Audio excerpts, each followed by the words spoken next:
So my story starts with the slip. We're going to start with the slip. What was that moment like at the time when it happened? It was brutal and cruel for me. Probably the worst feeling I've ever had on a football pitch. You know, going back to when I first started as a kid. You know, it's very few times in my career where I've wanted the ground to swallow me up and just not be on the pitch at that time. You know, the only thing that kept me going was it was quite early in the game and there was still time to try and resurrect it, but there's no escaping it. And I think the reason why we've put it at the beginning of the book is because, you know, it's such a cruel moment and certainly one of the lows I've had in my career. You know, I want the book to be real and truthful and let the fans know how I felt at the time. It was a cruel time.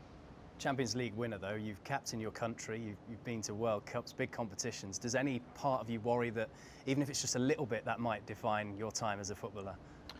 No, I don't think so. I think fans out there are knowledgeable enough, certainly people in the game are, to know that you know, your journey as a professional footballer is going to be full of highs and lows, and for me I've experienced both. You know, lifting the Champions League, obviously the pinnacle of my career and something I never ever dreamed of happening. And then obviously, you know, the slip's the opposite end of the scale. But you know, as a human, it helps you grow and makes you stronger, experiencing both ends of the scale. I don't think there's a footballer out there who doesn't experience some cruel moments throughout the career.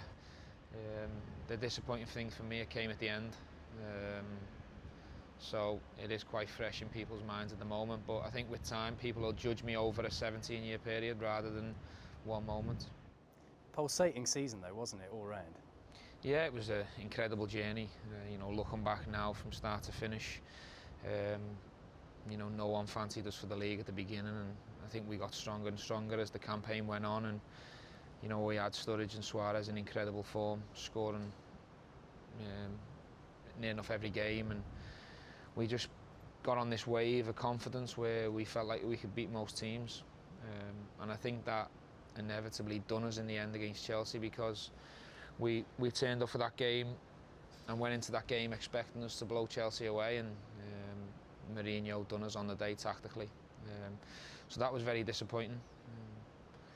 But yeah, I mean, it was an incredible campaign for everyone involved, and it was great to be a part of it. What made you decide to end your time with Liverpool, and how difficult was that call? I guess a part of you might have wanted to think that you would end your time at Liverpool as a player. Yeah, I think, you know, as the years gone by, as I've been coming along, going through my 20s, coming into my 30s, and you know, teams come in to try and sign you and you turn them down, and you know, you say to yourself, I think I'm going to see it out at Liverpool. But things in football change very quickly, and for me, in the last season under Brendan, I could feel myself becoming more of a squad player, and I didn't really know from week to week whether I was going to be in the 11. I didn't really enjoy coming off. I didn't enjoy starting on the bench. I didn't enjoy, you know, missing big games. You know, I sat on the bench against Manchester United and Real Madrid, and for me, I don't want people to remember me as a substitute. Maybe that's me being a bit selfish, but I've played for the first team for 17 years and being a key part of the team. I've been the captain since 23, and I still love my football. You know, I want to be on the pitch as much as possible, so I didn't really want to become a squad player. Was that the real big moment though of that decision when you were at the Bernabeu sitting on the bench? I think it was one of them.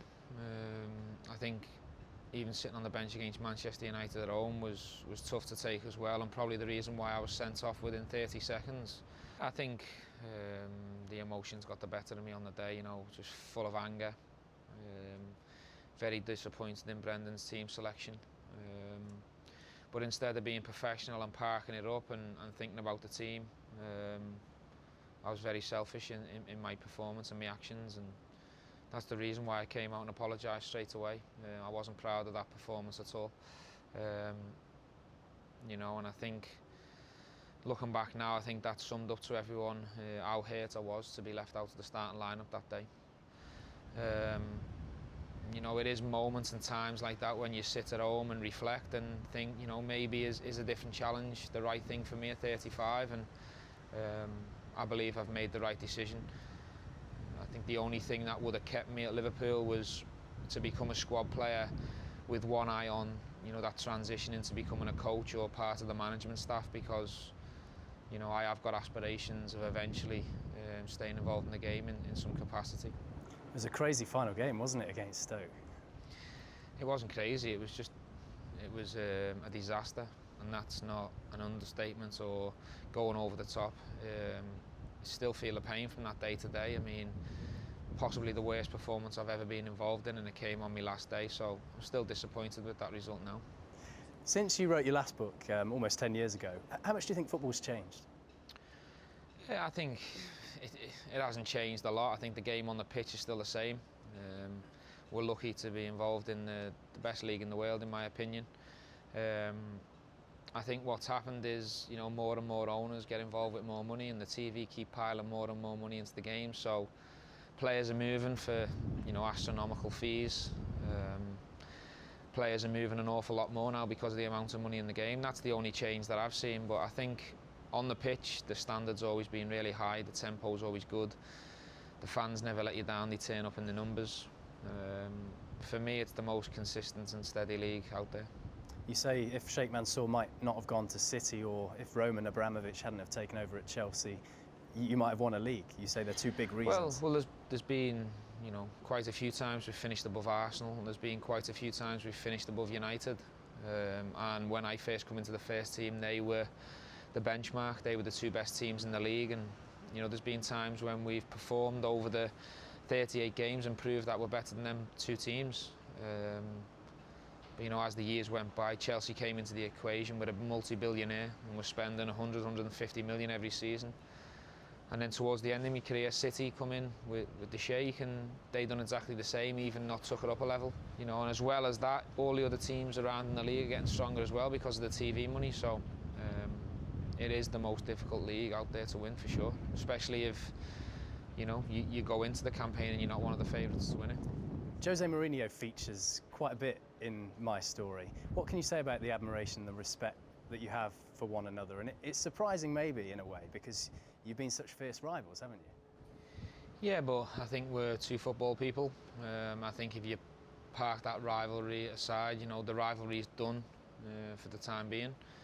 And, you know, I've got nothing but admiration of what he's achieved, not just at Chelsea when he's been a rival, you know, at Porto when he went to Inter Milan.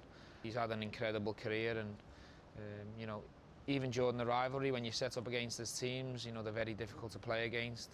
I think he always signs top players, and, you know, just watching Chelsea as a neutral when Liverpool are not facing them, some of the things I've seen him do for Chelsea, for Porto, for Inter, tactically to win big games is, you know, you've got to tip your hat to the man. He is one of the best out there. You know, and he's tried to sign me on 3 occasions for 3 different teams. So he has had, even though I haven't played for him or had a, you know, that close relationship with him, I think I've still felt, you know, that he rates me as a player, and even bumping into him whilst the rivalry has been going on, he's given me some good bits of advice, and you know, I'm a big fan. How close was Real Madrid a few years ago when he was there in Spain? I don't think it was as close as Chelsea, but, you know, the Real Madrid interest was real. They wanted me to kick up a war to get out of Liverpool for a certain amount of money, which I weren't prepared to do. I think Real Madrid, when they're after a player, they have the attitude of, you know, we're Real Madrid, you should fight to come to us. But my love for Liverpool, I'm not prepared to go to war with Liverpool. And plus, I was very happy and stable at the time and enjoying my football. You know, the message from us was, you know, we're not interested in playing it your way. If you want Liverpool to sell, make it happen, and they didn't. Must be unique for them to have that situation. Well, I think that's just because, you know, I'm a Liverpool fan. I feel like I belong to Liverpool. I don't think Liverpool would have deserved me to become selfish and do what many other players have done, which is, you know, refuse to train hard and spit the dummy out and do anything possible to get away. I don't think that's the right behaviour when you represent Liverpool Football Club.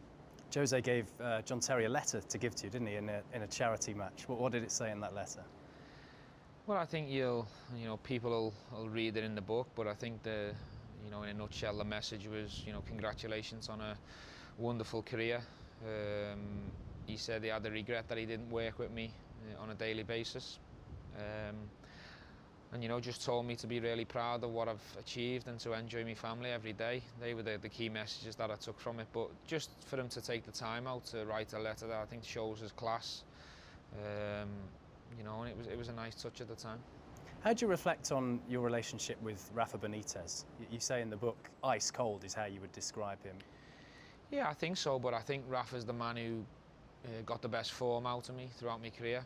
I think Rafa helped change me from a top Premier League player into a player who was capable of doing well on the European and the world stage. I think the ice coldness and not knowing whether he respected me and loved me and wanted me, I think that distant relationship helped drive the most out of me. I think a lot of players would have went the other way and not wanted to work with him, but he used to drive me on a daily basis. And although we're not very close and we've never been very close, Rafa's certainly the best coach I've ever worked with, and I've got nothing but respect for the man. Do you still speak to him?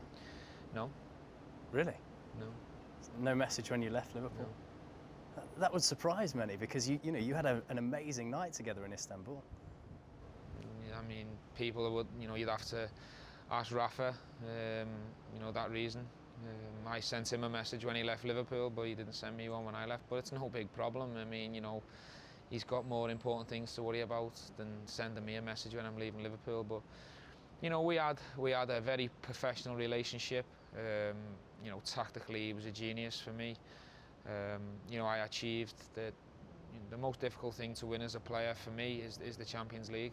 That the standard in that competition's top draw, and I managed to win it as an underdog, and Rafa played a big part in that. So, as I say, I've got nothing but respect and admiration for him as far as being a coach is concerned.